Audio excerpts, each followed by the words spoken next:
Comment faire face aux tensions et jalousies qui peuvent apparaître dans le couple lorsque l'un des partenaires connaît une réussite financière plus marquée que l'autre? Ah ouais, c'est un sujet pour les grands. L'argent peut être parfois source de friction, même dans les couples les plus stables. Mais je suis convaincue qu'avec certaines informations, on peut combattre ces tensions et en sortir beaucoup plus fort. Restez avec moi parce qu'on va en parler dans le détail. Bonjour à tous, je suis Nel Jamila, coach certifié en éducation matrimoniale et en développement personnel. Depuis l'âge de 15 ans, la vie m'a forgé et m'a appris à me débrouiller seule sans le soutien de mes parents. J'ai dû transformer mes défis en force et aujourd'hui j'accompagne les hommes et les femmes qui souhaitent trouver un équilibre entre vie personnelle et vie professionnelle. Mon quotidien est fait de séances de coaching, de présentation d'émissions, de conférences, d'écriture de livres, production de podcasts, e-books, manuels. Je prends soin de mon homme, de mes enfants, de ma famille en restant totalement épanouie. Je veux partager tout ça avec toi. Prends juste une décision, prends un rendez-vous. Et c'est avec plaisir que je t'accompagnerai à atteindre les objectifs que tu te fixes. Il faut déjà comprendre que la jalousie peut venir de l'insécurité. Lorsque l'un des partenaires ressent cette jalousie-là, ce n'est pas d'abord lié à lui-même, mais c'est un sentiment d'insécurité qu'il ressent. Si l'un des deux commence à douter de ses propres valeurs à cause de la réussite de l'autre, cela peut créer des tensions, évidemment. La clé ici, c'est de se rappeler que le succès de votre partenaire ne diminue en rien votre valeur personnelle. Prenez le temps d'identifier vos propres forces et vos succès.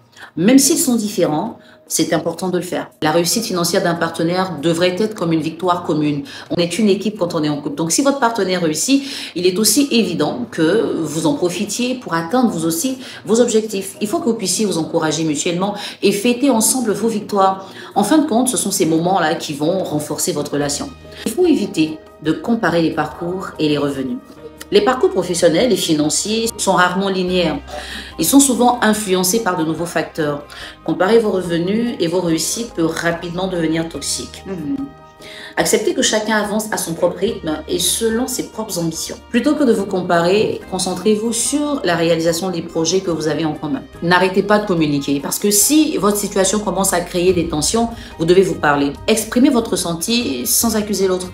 Il faut pouvoir dire « Écoute chérie, je me sens un peu dévalorisée dernièrement, je veux qu'on trouve des moyens pour m'aider à développer mes propres projets. » Cette approche va permettre de désamorcer les malentendus avant que ça devienne des conflits. La réussite financière de l'un des partenaires peut parfois déséquilibrer la relation, mais si vous construisez une vision de l'avenir ensemble, vous pouvez redonner un sens partagé à vos ambitions respectives.